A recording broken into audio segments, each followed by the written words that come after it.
Good evening, everyone, and welcome to the Keeping Sports Safe Sports Speaker Series brought to you by the Canadian Sports Centre Manitoba and Fit Women and Girls. My name is Jessie. I lead the Marketing and Communication Initiatives with CSCM, and I will be moderating these sessions. So before we begin, we would like to acknowledge that our offices are located on the original lands of the Anishinaabe, Anishinaabe Cree, Oji-Cree, Dakota, and Dene peoples, and on the homeland of the Métis Nation. We respect the treaties that were made on these territories. We acknowledge the harms and mistakes of the past, and we dedicate ourselves to move forward in partnership with Indigenous communities in a spirit of reconciliation and collaboration. This speaker series has been put together to educate and inform sports stakeholders across the country. Safe Sport is an ever-growing initiative with the mandate that all athletes, coaches, officials, and volunteers have the right to participate in a safe and inclusive work and training environment. This is one that is free of abuse, harassment, or discrimination. As you may have noticed, the series is being hosted like a meeting as opposed to a webinar. Our aim is to foster open and honest conversation as we work to educate and train over the next couple weeks. I would ask that you please remain on mute until it is time for questions. You can feel free to ask questions throughout, but we would ask that you raise your hand so there is an icon available at the bottom of your screen under reactions. And if you would prefer, though, to type a question in the chat box as opposed to speak out loud, that is totally okay too. These sessions are being recorded for your reference once they are complete, and we will be providing you with a link. I would also recommend that you watch the session in speaker view, which is in the top right-hand corner of your screen. So I would now like to introduce you all to Gretchen Kerr. So Gretchen Kerr, PhD, is a professor in the Faculty of Kinesiology and Physical Education at the University of Toronto and a co-director of the Canadian Gender Equity in Sport Research Hub. She has devoted her career to researching maltreatment and promoting safe, equitable sport opportunities for all. Gretchen's recent work includes a prevalence study of maltreatment among national team members and contributions to the Universal Code of Conduct to prevent and address maltreatment, a policy mandated by Sport Canada. For 30 years, she has served as an athlete welfare officer investigating complaints of all athlete maltreatment. Gretchen will be speaking to understanding the Universal Code of Conduct to prevent and address maltreatment in sport, and I will now hand it over to her. Great, thank you so much. Can you hear me okay? Great, all right. Well, welcome everyone. And first of all, a big thank you for the organizers for this invitation. And I certainly commend you for both the courage and the insight to run these speaker series on such an important topic. I was asked to speak today about the Universal Code of Conduct to prevent and address maltreatment in sport, otherwise known as the UCCMS. And in many ways, this is a part of a safe sport journey that in many ways began before the recent years when safe sport became the kind of common nomenclature. And we also are at a point in time where we're only at the start. We have much further to go along this journey. So the outline for today, I'm going to start with what the purpose of the UCCMS is, and then talk a little bit about why we need it, with emphasis on why we need it now. And I'll finish with the key messages contained in the UCCMS. And throughout this presentation, I'll expand on aspects of the UCCMS with research that has been focused in this area. And I'd also invite you to pose questions or comments at any point during the talk. And I'll also leave time at the end to go through any questions or comments you may have. So the purpose of the UCCMS was specifically to identify prohibited conduct. In other words, what will not be tolerated, what will not be accepted or normalized anymore.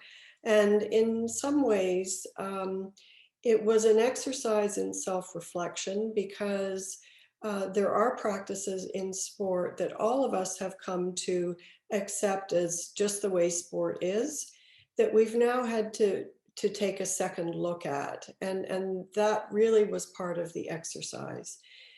This took place over a year and a half, 2 years, with broad consultation across the country, including input from various stakeholders, both within and outside of sport.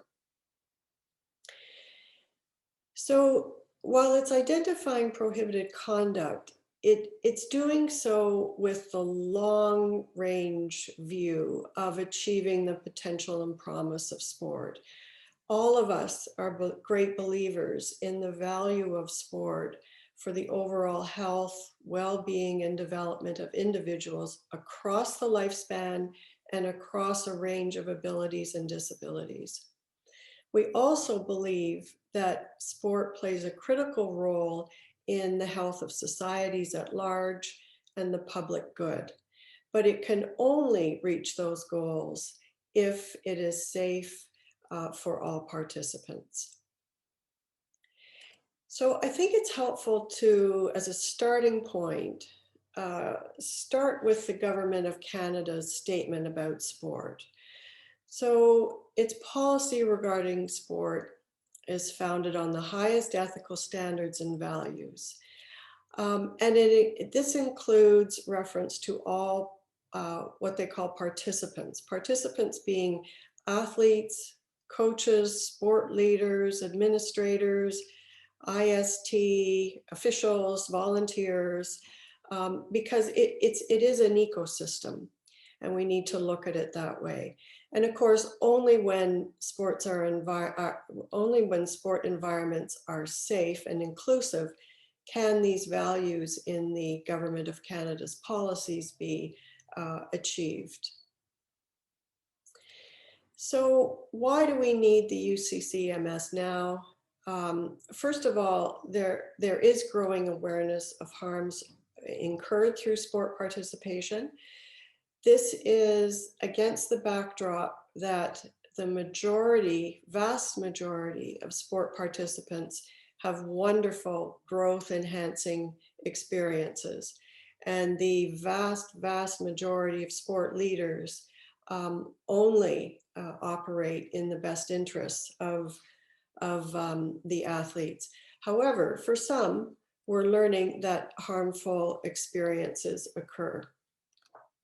From the research end of things, we also know that there's a growing body of literature that shows that people who experience maltreatment have both the potential for both short and long-term negative effects on their health, on their development, on their relationships, their academic performance, and so on. And when I talk about harms, the most publicized type of harm in sport has been sexual abuse. However, the harmful effects occur with all forms of maltreatment: psychological abuse, physical abuse, neglect, bullying, discrimination. And finally, there's no doubt that the microscope is on sport to some extent, that there's increased public scrutiny of sport. We've seen, for example, a reluctance of parents to enroll their children in sports that have high concussion rates. Similarly, when the Nassar case emerged in the States, there was concern about artistic gymnastics. So the public expects us to provide safe, inclusive environments. And so we're under scrutiny in that sense. So, you know, there's no shortage of terrible stories, many of them here in Canada. Here we have examples from hockey, taekwondo, and alpine skiing. And while most of the cases here are sexual, the two women in the pictures here were suspended and expelled for psychological abuse. I should also mention that in many of these high profile cases, the abuses took place over years, in some cases decades, and across many, many victims. And so it's worthwhile at this point to think about what would it take for someone to perpetrate over years and years and multiple victims and no one either know about it or do something about it. And that's a question that I think is worthwhile for us to ponder. And I'm going to come back to it at the end of the presentation. So the research here clearly shows that no sport is immune from experiences of harm, no sport level, from community level right up to high performance. Doesn't matter if it's individual or team sport, male or female, mixed, it happens everywhere. So why the UCCMS? And why is it coming about now? Well, sport is a microcosm of the broader Canadian society, and societal norms have changed. You know, what was okay in the home environment in terms of parenting, what happened in schools and workplaces and relationships in the past is no longer okay. I'm sure it doesn't take much for any of us to think about jokes we used to tell even 5, 10 years ago that we would never tell now, or the language that we use, the sexist comments that were made in workplaces that would never be tolerated now. So while we feel that the spotlight may be on sport, it's actually a broader cultural change. Oops, sorry. So because we're dealing with children, young people, and adults who have exposure to other aspects of Canadian society, they come to sport wanting those same norms and expectations. So we're in a position where we need to align our practices to be consistent with other sectors of society. There's also changing views of children and adolescents. The young people who are coming to sport now are very different than those who came to us 10 years ago. And it's partly because of the way in which we view young people. We now view them as coming to us with enormous potential, and it's up to the adults to foster that potential, to provide the right environment, the right nurturing, the right stimulus for optimal development. And so this has led to a shift from what might have been parent controlled or teacher controlled or centered to child or student centered. We see this in such examples as there's much more attention to diverse ways of learning in the schools. It's no longer just one way to teach, one way to learn, and anybody who doesn't get it is punished or doesn't succeed. We've seen this in the shift from use of punishment to disciplinary strategies. Parents using the strap or spanking or yardstick, when we had yardsticks, I'm aging myself, you know, is not the norm anymore. Now we use positive disciplinary strategies. Same thing in schools. They don't use punishment anymore. They've shifted to disciplinary strategies. And so we need to be doing this in sport as well. And decisions are based upon the needs and rights of the child. So where is the young person at? What do they need for optimal development? And it's up to me as the adult in a position of power and authority to foster that. So a lot of this has to do with the use of power, and fundamental to understanding maltreatment is understanding the use of power. So power traditionally was used with punishment in the home and in school, And, historically, it's quite remarkable the changes that have taken place. Um, the, the last picture there of the young boy was something I experienced in elementary school, where kids who did not do well on spelling or math, and goodness knows how many had learning disabilities that weren't recognized, would be punished by writing out lines on the blackboard and even having to wear a dunce cap. Well, you can imagine how that would go over now. Now, all of those punishments have been replaced with what are known as positive disciplinary strategies or teaching strategies.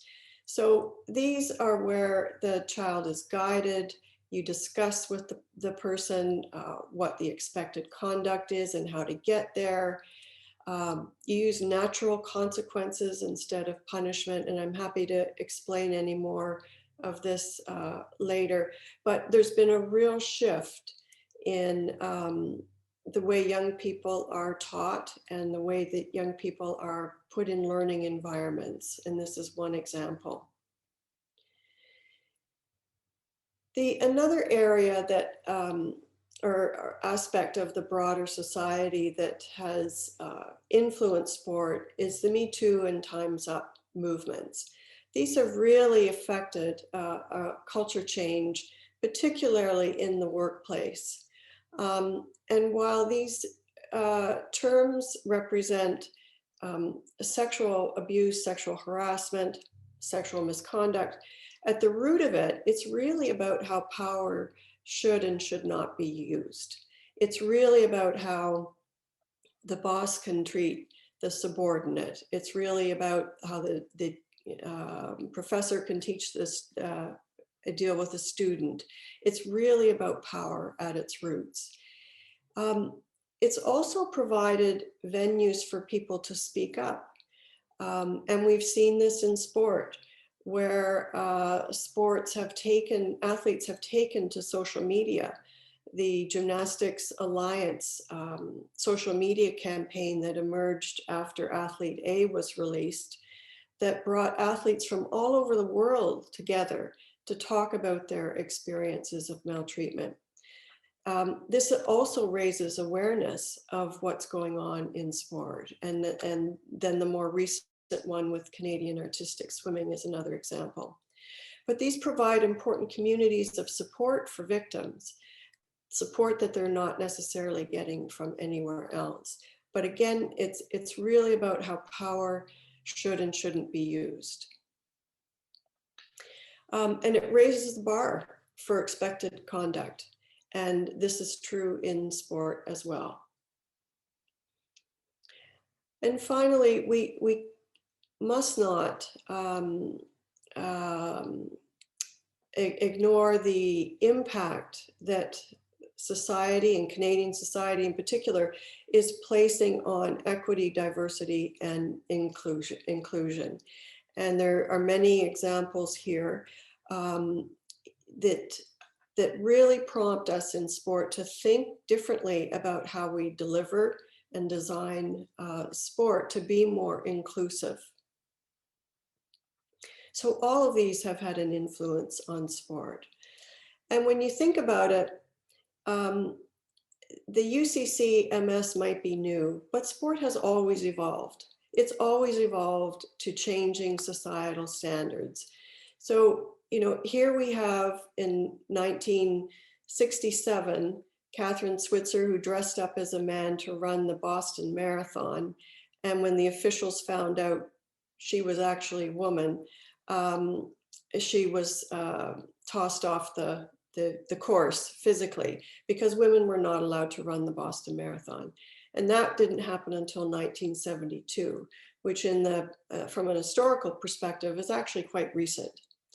And of course, we still have gender inequities in sport, women's soccer, trying to get pay equity with men's soccer and so on. So, but we've evolved a lot. There came a point in history when excessive aggressiveness on the playing field, in this case in ice hockey, led to criminal prosecutions that never happened before. And of course, we've seen tremendous growth of parasport. So while we all need to adapt to the UCCMS, sport has a history of evolving to societal needs and changes and values.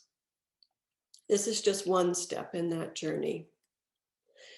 And that requires, I mentioned earlier, that power is an essential element of understanding maltreatment.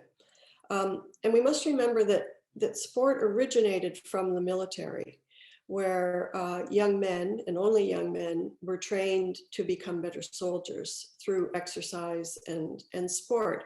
So many of those historical roots still permeate sport today with autocratic kind of approaches. The coach tells and the athlete does. Reliance on punishment, threats, and so on. So all these have changed, and athletes and their parents wouldn't accept these sorts of things anymore. Now we know that more effective ways of developing young talent, regardless of discipline, actually, whether it's sport or music or art, is a more democratic approach, where in an age-appropriate way, athletes and coaches share power. Now, this doesn't mean that the coach abdicates authority and power to the athletes completely, but they do so in an age-appropriate way. So one wouldn't ask provincial level athletes, would you like to condition today or not? You would say, okay, today is upper body conditioning. Shall we do drills A or drills B? And give them a choice. And as athletes progress and become at the elite level, then they're more capable of being autonomous decision makers of their own training and state. Now that kind of sets the context, I think, about sport needing to reflect broader societal changes. And those societal changes very much informed the Universal Code, which, as I mentioned before, there was extensive consultation with people in sport, as well as people in child abuse, interpersonal violence, the law, and many other fields. So the UCCMS uses the term maltreatment. I'll just give you a moment to read this definition.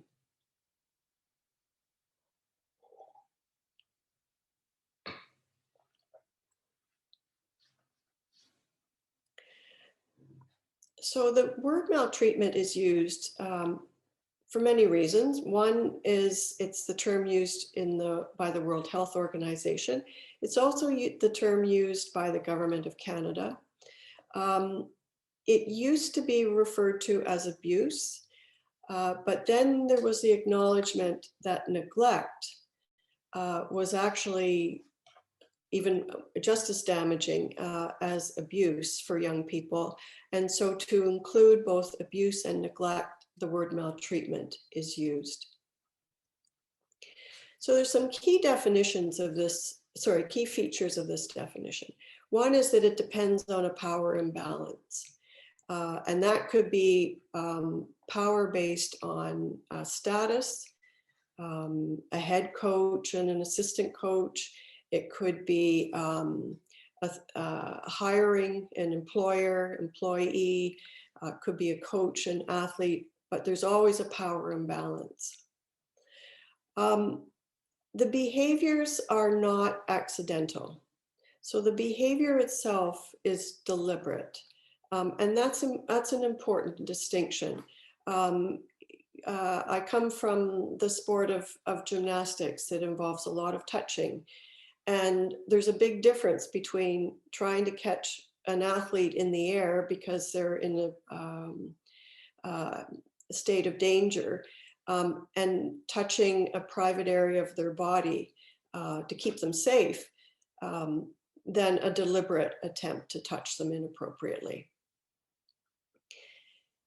It also focuses on the objective behavior and not the harm that's incurred, because you can imagine situations where young people experience maltreatment, do not experience harm or harm right away, and so you think the behavior is okay. But in actual fact, it almost always catches up with the person who's experienced it. And so it focuses not on the person's reactions, but on the objective behavior itself and whether that behavior has the potential for harm or not. And that's important because it takes a preventative approach. We don't want to wait until harm occurs before we say, okay, that was problematic. We want to catch things before they cause harm, physically or psychologically. And apart from assault, there's usually a pattern of behavior required. And, this accounts for all of us being human. We have all said something inappropriate or something we wish we could have taken back, or done something inappropriate that we felt terrible about. Doing this once, apart from assault, does not constitute maltreatment. What does constitute maltreatment is when you go into a relationship and you expect that this is going to be the pattern of behavior day in and day out. And finally, and very importantly, the intention of the adult in the position of trust and authority is irrelevant. So it doesn't matter whether the adult says, I didn't intend to harm them, I didn't intend any harm to come from this. Again, it goes back to the objective behavior and whether that was potentially harmful or not. And I hope some examples will kind of bring this to life. So I'm going to go through the types of maltreatment and what we know about how prevalent they are. This was a study, and very importantly, I want to say that this was of Canadian national team members. So this is not community level sport or provincial level sport. This is national team members. There were 1,001 who responded. And I think this is really illustrative because if we only listen to the media, we would think that sexual harm was really, the biggest problem in sport, when in actual fact, it's the psychological piece that's most prevalent and surprisingly followed by neglect. And I'll talk a little bit more about that later. That's not to say that, 4% of current athletes experiencing sexual harm is not problematic. It is. But we need to broaden our lens to include sexual harm, but extend beyond it to also include psychological harm and neglect. And here's the data by gender.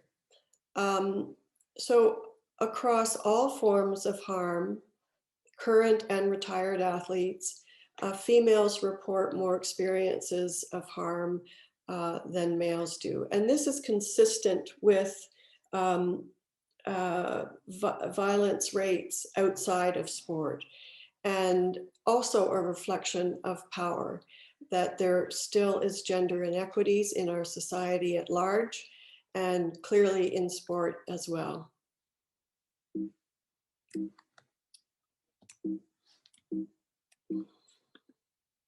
Okay, so let me talk about psychological harm. Not only was it the most commonly reported form of harm by the Canadian national team members, but that finding has been replicated across many other countries and sports. So we really need to pay attention to this one. It is part of every other form of harm, but it's also a standalone. In other words, you can experience psychological harm and no other. but it's not possible to experience sexual harm without it also involving psychological, or you're physically abused. That all inherently includes psychological harm.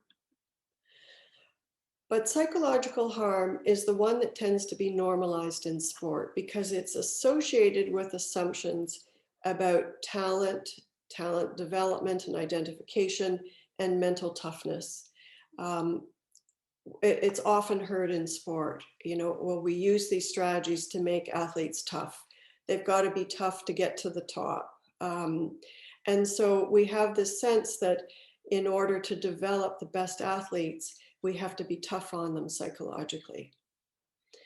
This, however, runs contrary to everything we know about how people best learn, how people are motivated, and how you develop talent in various sectors. So this is an area that we need to think differently about. Here's what we mean by psychological harm. It can be physical aggression, not striking the other person, but physically intimidating behaviors.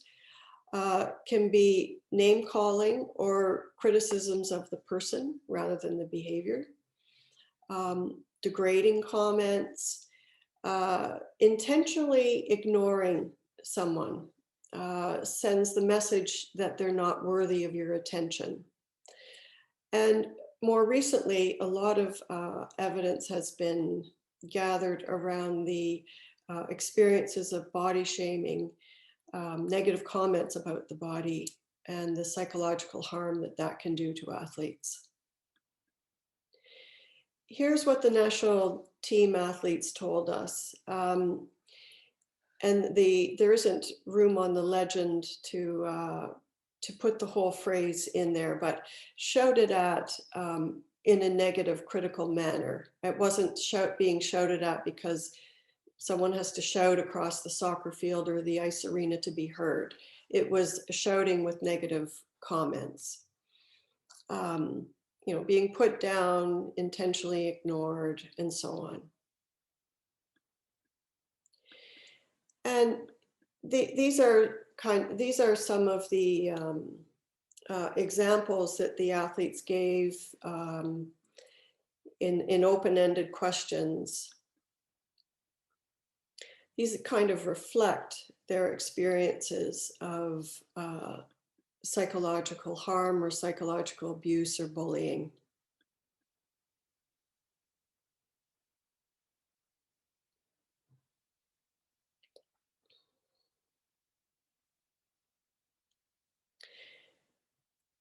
Okay, so just going back to the definition of maltreatment again, being called a waste of time or getting flutterboards thrown at you, not to hit you, but just to intimidate you. You can imagine why the definition is about the potential for harm and the objective behavior. It doesn't matter whether the athlete was psychologically affected by being called a waste of time, or whether the athlete was scared as a result of the flutterboards being thrown at them. What does matter is that these behaviors are not representative of the kind of values we want Canadian sport to have. And so it's the objective behaviors. Would we want our own kids, would we want to be treated this way? What would happen if a school teacher treated a child this way or a young person this way? Those are the kinds of questions we should be asking. Neglect, as you'll remember, was the second most frequently common form of maltreatment, and one that we don't talk about a lot. But this is about the failing to act when one should, failing to enact your duty of care, your duty of responsibility, or omissions in care. And here are some examples. And there are many others identified in the code. These are the results from the national team. And again, the full phrase of the question is not included there, but I think you can get a sense of the types of neglectful behaviors they experienced. The unequal treatment, by the way, was not about having more playing time than someone else or less playing time than someone else. It was about discrimination in particular. Sexual harms, probably the one that people are most familiar with because it has the most criminal offenses, this category. With the growth of social media, we're seeing more and more maltreatment, sexual maltreatment occurring in that forum. Sexting, sharing pictures, and just a reminder that, of course, although the definition includes consent, minors are unable to consent. So the notion of consent is irrelevant when you're considering minors. Now, the UCCMS has an interesting clause in it around sexual relations with athletes above the age of majority. And this was, and maybe some of you were there, it was a fascinating discussion where athletes can really push this notion that they felt it was inappropriate for anyone in a position of authority or trust to have a sexual relationship with an athlete, even if that athlete was over the age of majority. And their reasoning was that the power imbalance was just so great that that it really ruled out consent, that it was not fully informed volunteer consent if the other person is in a position of trust and authority. So this was really the athletes' voices speaking. It was a very contested part of the UCCMS, but the athletes spoke loudly and clearly on this one. Here are the types of most commonly experienced behaviors in the sexual realm. None of this, of course, is desirable, but if there is a bright light, I think it's that the sexist jokes and remarks are at the top, because that's something that's changeable. That's about getting, with the times and adapting to society's expectations around these sorts of things, that the things we could say and do a few years ago are no longer okay.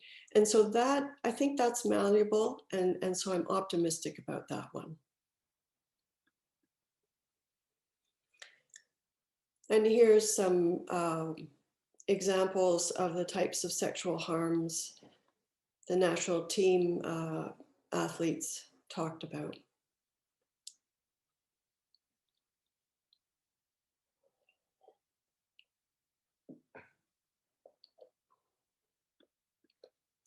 Before we leave sexual harms, I think it's important to quickly review the process of grooming, because as adults, these are the kinds of signals and signs of problems that we want to look out for.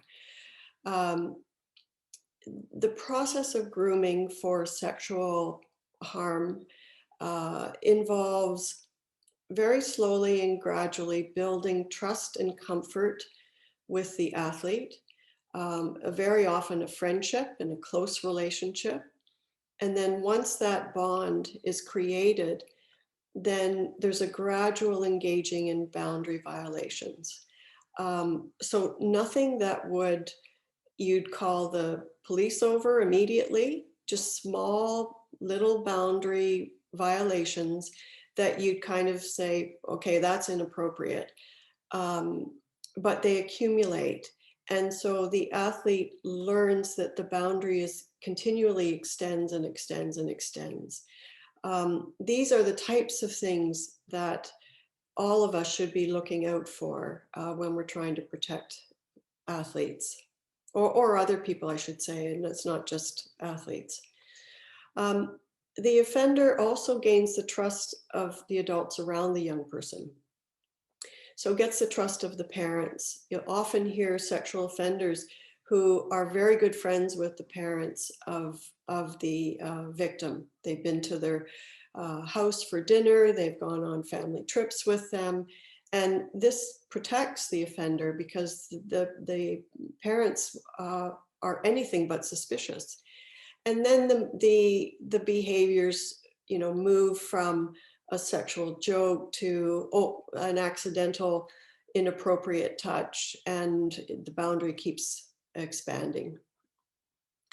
And of course, it's really, really important for all of us to watch for the signs of grooming when someone's paying too much attention to one individual, when they're alone with them too much, when they're giving them gifts, because the young person is manipulated and coerced into such a position that they actually often protect the offender. And it's very difficult for them to get out of it. So it's really up to bystanders and other people in the environment looking out for these signs. Okay, physical harms. We have some examples there. It can be contact or non-contact.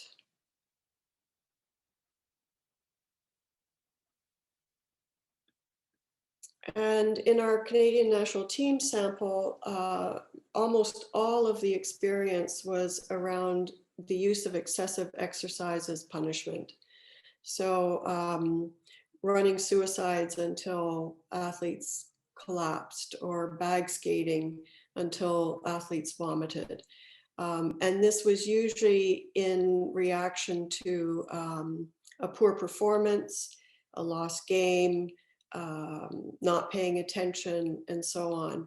And this is one of those behaviors that we need to be kind of critical and self-reflect upon, because I can't imagine there's anyone on this call today who didn't grow up with exercise as punishment in their own sport experiences.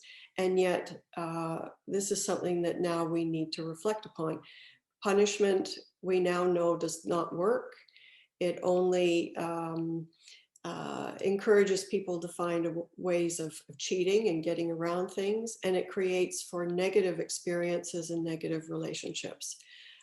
So this is an example of a normalized sport behavior that needs to be kind of deconstructed and replaced with something else. And here's an example. Here are a couple of examples of the normalization process the athletes talked about.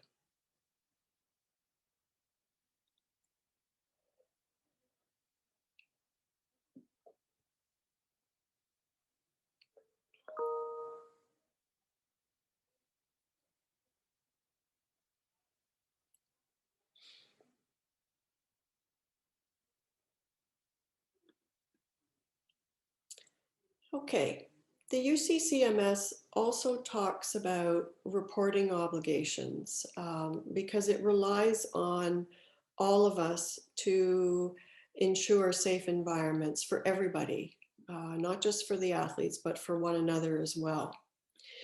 So when there are children involved, the law requires us to report.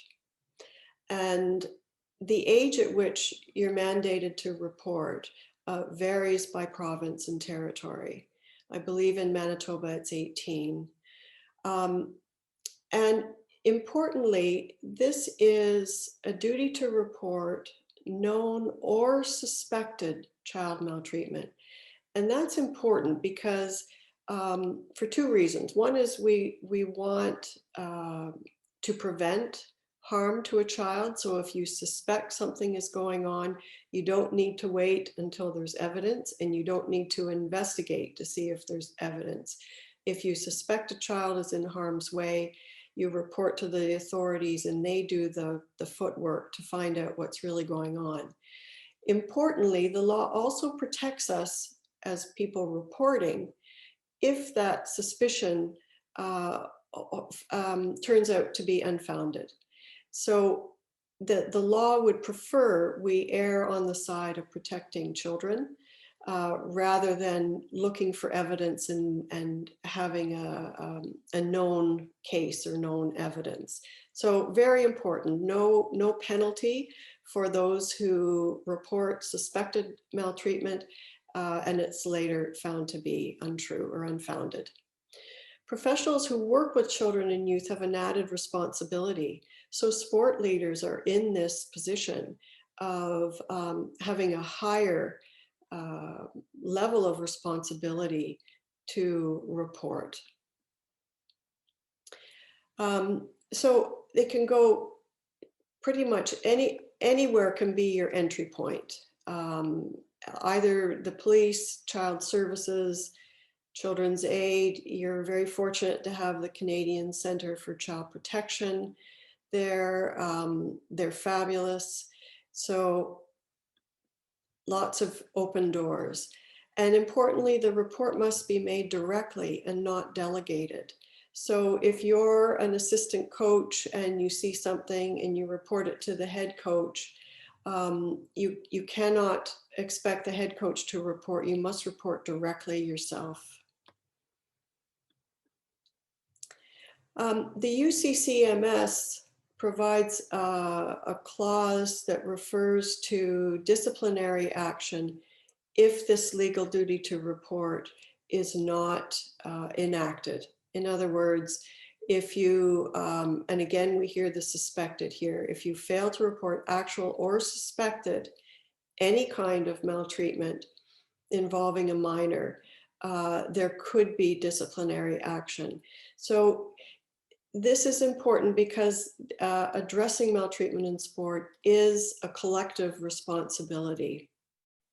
It needs all of us to have our eyes and ears open. Now, what happens if there are concerns, but the person is not a minor? Still really important to report concerns of inappropriate conduct, because it's the only way we will ensure sport is a safe, welcoming, inclusive environment. And it's also important, and this can't be said strongly enough, responding to inappropriate conduct is so important, because if we let the first one go, then it sends the message that that inappropriate conduct is okay. And we know from previous research studies of abuse that abuse often happens or begins with inappropriate conduct that is not addressed. And so both parties think it's okay, and it goes on and it escalates. So this need to address inappropriate conduct is something I think all of us, and we feel uncomfortable doing it, but I think it's a responsibility we have.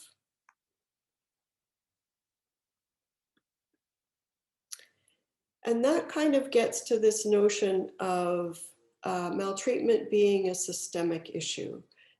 It's not necessarily about the perpetrator. And I like this quote because we're all familiar with the phrase, it takes a village to raise a child. Mitch Garabedian was the lawyer who represented the Boston lawyer, represented the victims of the Catholic Church abuses, and also some of the victims of Larry Nassar in USA Gymnastics case. And this is sort of the answer to the question, how did somebody like Larry Nassar abuse for decades over hundreds of victims? Because it takes more than a perpetrator, it takes a village. And so I'd like to just spend a quick moment on this, that very often, particularly with an emphasis on sexual abuse that permeates sports, we think we need to get rid of the bad apples. We have to screen, we have to do background checks to catch those sexual perpetrators. Well, first of all, Nassar was a sexual predator, and the background checks and all of that didn't work. Secondly, psychological abuse and neglect are far more prominent, prevalent forms of maltreatment. And that's not about getting rid of bad apples, that's about changing the way we do sport. And so, at the individual level, yeah, we've got individual power and characteristics, the nature of the interpersonal relationship with coaches and athletes becoming more partners and more democratic. We have an organizational policy, and that's really the UCCMS, the code of conduct fits into that level. And we have the societal influences that I spoke about earlier, the child-centered education, more democratic approaches to using power, and so on.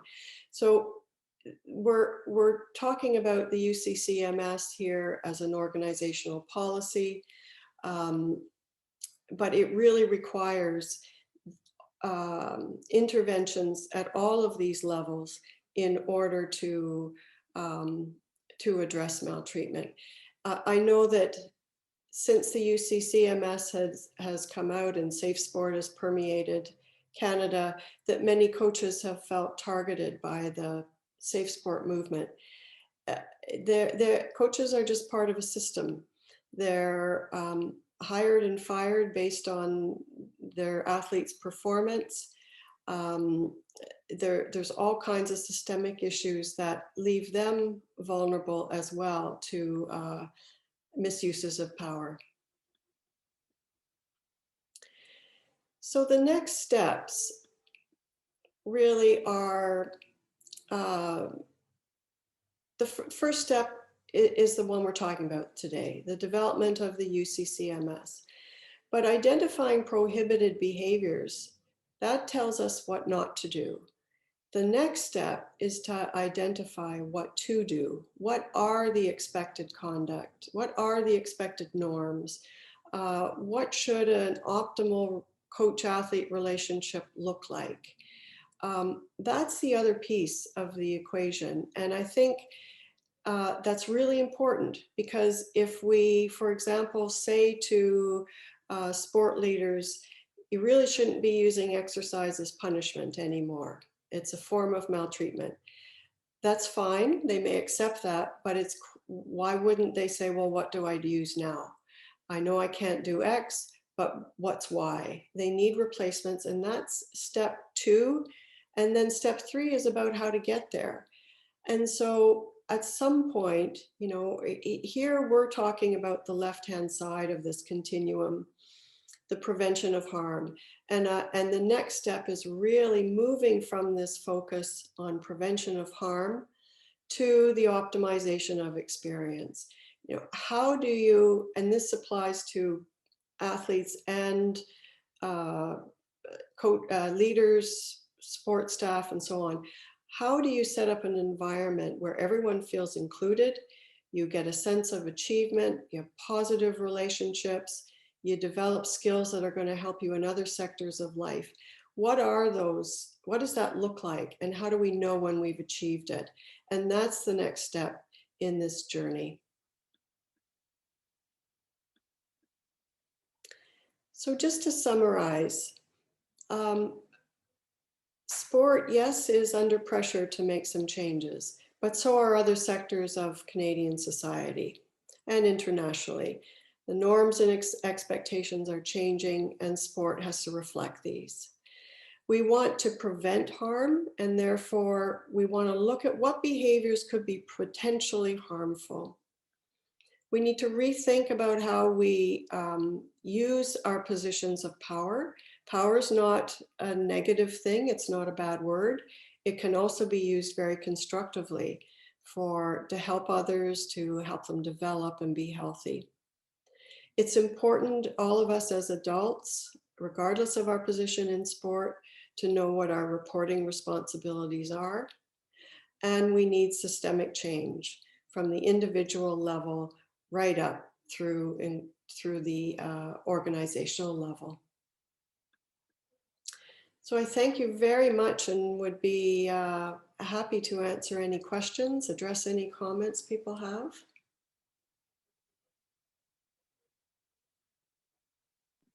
Okay, Jeff, you may go ahead. Thanks, Jesse. Thanks so much, Gretchen. I apologize. I don't think my internet's very robust here, so I'm just gonna stay off video. Um, I love what you're saying about the, I guess my thought goes to, especially now that my daughter is much more of a participant in just club sport, is how would you suggest, or what do you think parents or like volunteer boards who are not technical experts, how do they go about approaching the coach who may be is the technical expert and has a bunch of trophies under his or her belt, but maybe behaving in some of these ways that we find challenging? How do you suggest organizations begin to address those things, like on a very real, on the ground level? Because I see a lot of folks that can diagnose that something isn't quite right, but are Yeah. really afraid to act. Either the coach is going to sit my kid, or the board doesn't feel that they can intrude on technical matters. I mean, what do you suggest that people do in those sorts of circumstances? Right. Yeah, that's a great question, and coming from club sport, I've seen it too. So you know, there's lots of evidence to show that most coaches learn a lot about coaching by the way they were coached, and they learn from other coaches more broadly. And so this raises questions about, goodness, if I taught the way I was taught, I'd be in trouble. But so it raises the question of being quite insular. And one of the best things I think can be done is to bring in experts from outside of sport. So, for example, to bring in someone from the education sector who talks about, okay, I'm trying to deal with a team of youngsters. They're unruly, they're fooling around. What actually can I do, and to avoid punishing them? Like, what actually do I do? And it's ironic because we're quite happy to bring in outside experts when it's about nutrition, strength and conditioning training, and so on. But let's broaden that to bring in experts who can talk about the types of things, like what can be expected in terms of learning for a 10-year-old versus a 15-year-old. How do I deal with the need to be inclusive of people who come from various, very different cultural backgrounds? So the short answer is it would be great to find ways that, of course, aren't threatening, but that bring in sport science support, but come from mostly psychology or education, because that's where most of this work stems from. There's a whole body of literature out there on how young people best learn, how they best develop and are motivated. And I don't see a lot of that infiltrating the sport world. And so I think bringing in those people to our repertoire would be really helpful. Great, thank you, Gretchen. Sarah, you can go right ahead. Hi, I come from a background of psychology. I'm also British and moved here, I don't know, 5 years ago.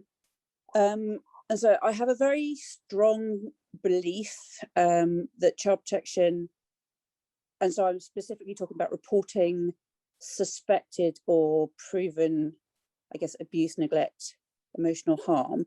I have a very strong belief that that is both within sport and without sport. So that if a coach, for example, begins to be very concerned about a child's home life, or they're noticing very peculiar behaviours in a child that they see very often, that they would have a duty to report that as well as something that they've seen or heard within the sport. Would you agree with that? Oh, yes, absolutely. It would be, there could be a presentation similar today on how sport has been the respite from harms young people experience at home, and that the coaches and the relationships they've developed in sport have saved them. That's the flip side for sure.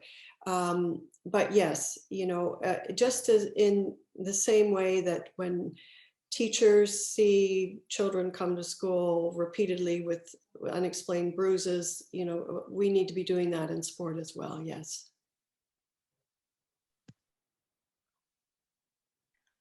Bill, would you like to go ahead? Thank you. Thanks, Gretchen, for your presentation, and thanks to the organizers for pulling this together. I have a question around next steps. And so if we focus just at the national sport organization level at the moment, as I understand it, Sport Canada is making their funding a requirement of national sport organizations receiving funding for the organizations to have adopted the UCCMS. Assuming I have that right, my guess is that all the national sport organizations will comply with that. And I'm wondering, as far as next steps at the NSO level, is compliance enough around the UCCMS? How do we go from compliance to commitment? Or what are some other broad steps you would recommend or like to see NSOs take?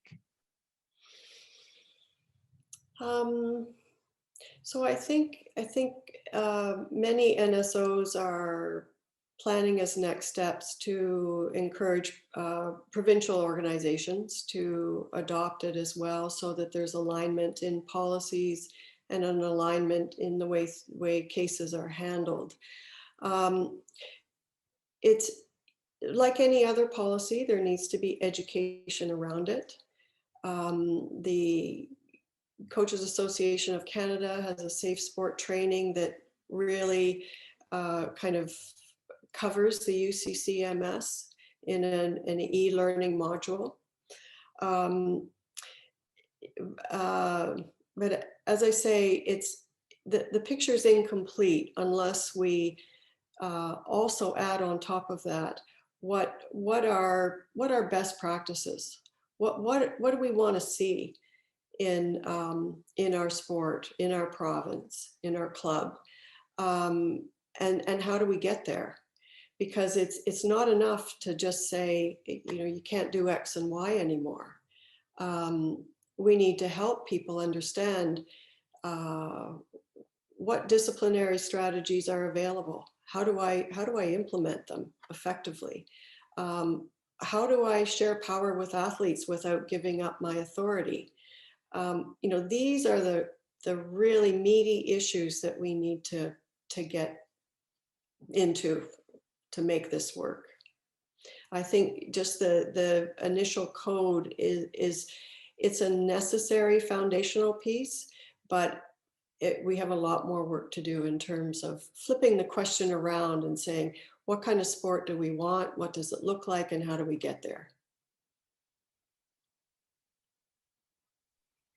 Great. I do have a couple questions here in the chat from Francesca Jackman. She is the Safe Sport Lead for Sport for Life Society. First, a thank you for the presentation. And then there's just some background noise, so that's why they're here in the chat. So firstly, is it possible to get a list of the references to the studies that you cited throughout the presentation? Sure, be happy to share them. So you mentioned the primary study reference was circulated to national team athletes, and I was wondering if there are any intentions to do any comparative studies at other levels of sport participation or a longitudinal study to track trends at the national level over time. Yes, very good question. And we have a proposal in to look at 13 to 17-year-olds across the country. And it's sitting at the university, going through ethics review. We want to try and get at the question of, we all know that there's a huge drop off, particularly for girls, but also for boys, in adolescence, early adolescence. And the question has never been studied, how many kids are we losing because of these experiences of maltreatment? What percentage of kids are we losing from the talent pool, let alone from a lifetime of physical activity? So we're going to replicate the study with 13 to 17-year-olds. That's the next step. Great. Also wondering if you have any insights that you can share on measurement and tracking of safe sport initiatives and interventions. We as an organization have updated policies and procedures and begun to engage staff in training and retention initiatives, but we have only just begun to explore how to measure impact in this space. Measuring impact, that's a tough one. I think it's primarily around more proximal goals like increasing education and awareness, particularly around bystander empowerment. I think that could be a whole other module, is how to be an effective bystander, because tracking number of cases is confounded by the notion that the more aware you become and the more mechanisms there are to avenues to report, the more reports you're going to get. And that was seen when US Safe Sport originated. They had a flood of not only current cases, but historical cases. So the outcome measure of number of cases is problematic. But I think the more you can assess awareness and education of the people you're trying to educate, as well as, I think we could do more around participant evaluations of their own experiences. To what extent did you enjoy your experience? Did you feel a sense of achievement? Did you develop positive relationships? You can develop quick surveys like that, even for kids that are really, really young, and getting a sense of their voices, of their own experiences, may be another way to assess impact. Great. Just a couple comments as well in the chat box. Allison, to Jeff's question, she also believes that using educational pieces like this session for all coaching staff and board members will show in black and white what is and what is not appropriate. That way, if and when inappropriate behavior occurs, there will be no denying the validity and won't simply be dismissed, which is a great point. She would also like to know what the statistics are of reporting those instances polled by the national team members versus what was admitted and answered to when polled. So if I'd had more time, I would have talked about that. But less than 10% of national team athletes made a formal report of their experience, and that included some pretty serious criminal offenses. And they also had the opportunity to tell us why they didn't report, and they were super, super clear.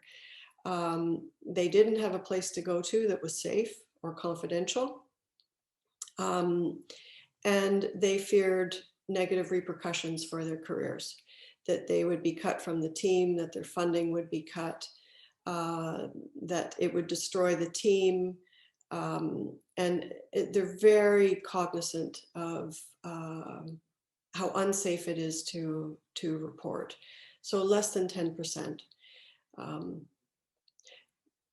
So we've got a long way to go.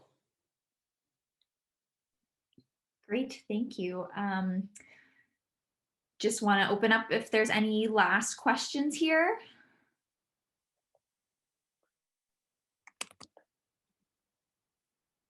Okay, well then.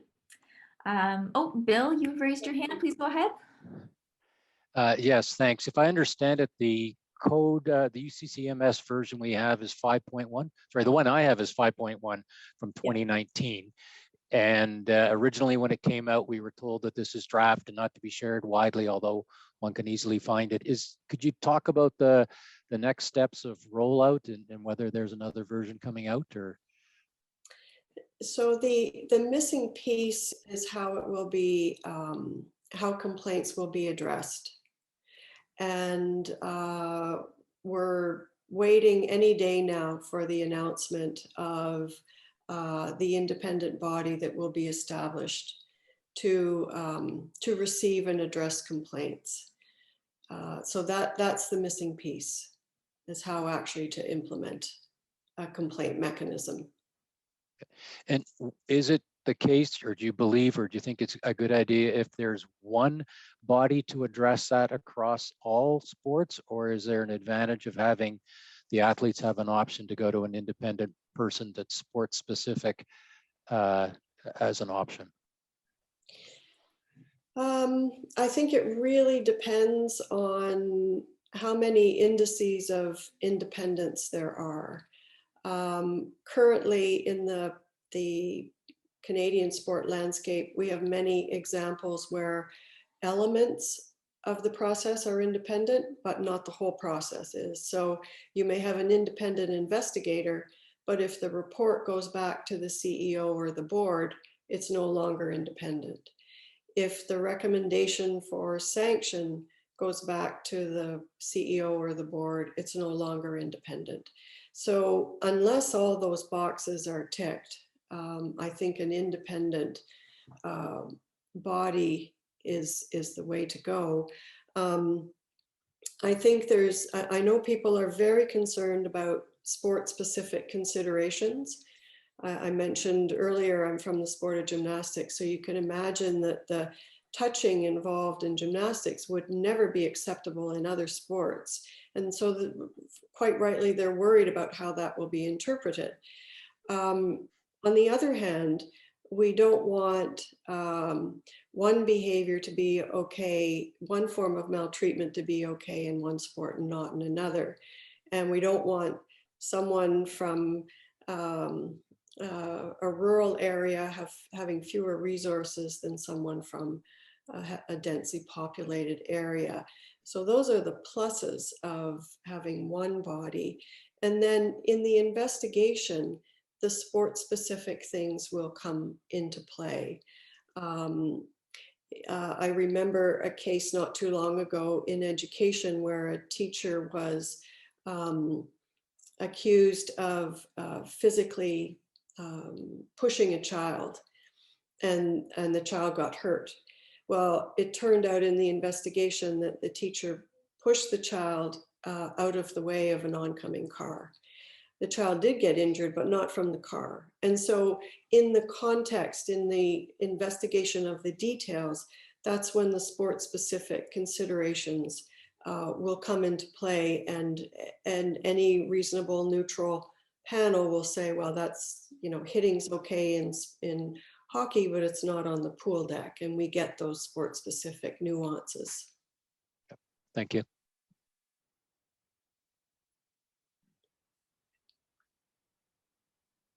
Okay, great. Gretchen, thank you so much for taking the time to speak with us.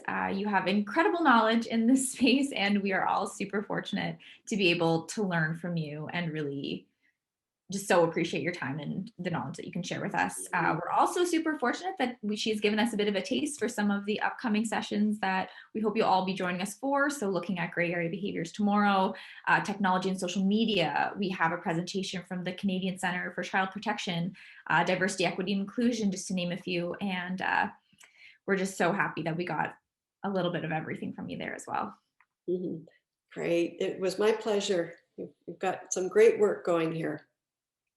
Thank you. Everyone watch your inboxes in a couple hours for a link to the video, and we hope to see you in the coming days and weeks.